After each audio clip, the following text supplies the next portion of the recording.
For the Eagles, yes, they extended their win streak to 9 games. Their win over Carolina was uninspiring. Jalen Hurts had 108 passing yards on 21 attempts. His leading receiver, A.J. Brown, came away with 43 yards. And after the game, neither of them seemed real excited. Here are Hurts and Brown on that sputtering offense. The notion of trying to be on the same page, is that a conversation that should be happening in week 13 of the season? No. Why is that the case? I just say no. You said the offense wasn't good enough. What are some things you think that the offense needs to improve? Passing.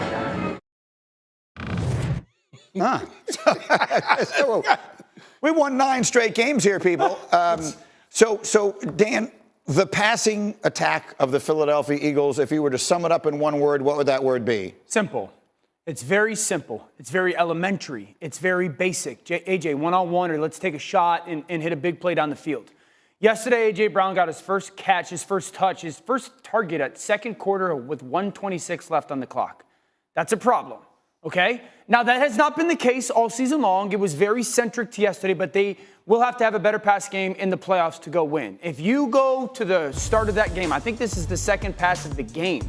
A.J. Brown's at the bottom of the screen. We call this a 3-level concept. He's got a pylon, then there's a corner route as the number 2, and then a flat or swing as the number 3. You're reading the corner. J.C. Horn, that's saying on about the 36-yard line. If he doesn't get depth, that ball gets launched to A.J. Brown. Look at the pocket that Jalen Hurts has. Now, everybody at home who's going to say, Dan, you're cherry-picking plays, I'm not. This was multiple examples of it yesterday. So that's what A.J. Brown is referencing in regards to yesterday. Again, this is a pass game that has been pretty darn good over this last 6 or 8 weeks. They don't ask a lot of it. It's A.J. Go win one-on-one. They're going to throw him a stop route, a slant route, a go route, and Jalen's been really good at that. Yesterday, Jalen did not play well when it comes to that specific play example, and for them to win in the playoffs, he cannot replicate what they did yesterday. What is your number one takeaway from this game? Why all the drama? Yeah, thank you. Would you expand on that, please? 9 wins in a row. Yeah. You know what separates Detroit from these guys? That exact point. Amon-Ra St. Brown, he had like 3 catches or whatever. You know what he's doing? He's knocking kids' helmets off in the run game. All right?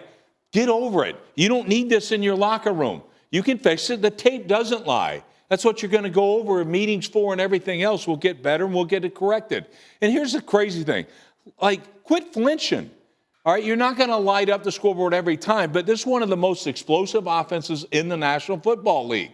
Albeit they do it differently. Look, 37% of the passes are in between the numbers for this group. You know why that is? Because you're getting everybody down to the party to stop the run. Okay, so that's what doesn't, so you're going to make plays on the outside versus single high mainly. So Can I just ask a question though real quick? Why are we taking this as drama? They were asked a question. What's got to get better? The pass game. Jalen was asked a question. Should it be happening in week 13? No. So they're just being candid. We don't have to lie about it. This win streak has been built on what? On the back of what? The running game and the defense. Okay. So the pass game is going to have to get better. It's not where they want it to be. So they're just doing like their part or their job answering those. I don't think this creates drama. It's not the first time that's happened in Philly either. It just seems sort of unnecessarily cranky, right? I disagree, man. Yeah. Because look, by the way, they had 200-some yards rushing again yesterday. Yeah. Like, that formula dang works. Like, stop it. No doubt. Like, and then your big plays on the outside. You don't have to sit back and did you play yourself in fantasy and you're ticked off about it? Like, give me a break, man. You got to win, and you know what? You shouldn't have had to win, all right? But Correct. You got it anyway. We praise the hell out of Kansas City. Well, they won it the exact same way. I mean, there's ways of being so pumped up. Even your attitude, like coming down there. Man, body language speaks volumes. And I'm telling you right now, there's something to it. Like, what the hell are these players saying? Instead of being like, we just won 9 dang games in a row. Yeah. Like, we didn't play our best game. No, we found a way to won. win anyway. That's what good teams do. Man. You can't be at your very best every single week. There was something, I agree with you, in the body language and the saltiness. D. Wood, what are you seeing here? No, listen, I agree that you win 9 games, you go in the locker room. Listen, yes, there's nothing wrong with acknowledging that the pass game wasn't where it was supposed to be that day. But just the way that it comes off in the media, because we know that when you present yourself in a certain way in front of the media, they're going to take it and run with it. It's just what's going to happen. And then you're going to play one person against the other, the quarterback against the wide receiver. And that's how things fester. Now, I think the leadership in that locker room is pretty good compared to what happened last year when they imploded.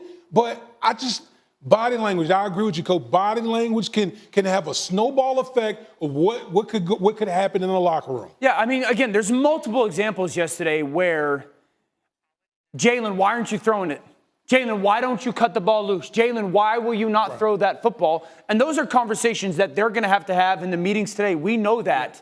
Will it come back to haunt them? Will another slow start come back to haunt them? I'll say it over and over and over again. They started slow yesterday. We'll say this, too. This is your classic trap game. They just played Baltimore. They played Washington, their division rival, the week before. They have Pittsburgh coming up next week. This was Carolina, a team that's playing everyone a little tougher these days. But this was your classic trap game, your classic letdown game. They found a way to win. There should be none of this. There should be no drama coming out of this, and it feels the way they are acting as though there was. I don't think that it's drama. Then maybe I think they're not. being very real about their performance yesterday and that it has to get better. Okay. I don't know why you have to drag it in front of everybody's attention. You can have those internal conversations. I just don't get it. The body language, it was absolutely atrocious. And you know what? And they're going to come down and pick on a usual suspect. All right, Sirianni's fault. I mean, come on, man. We'll see.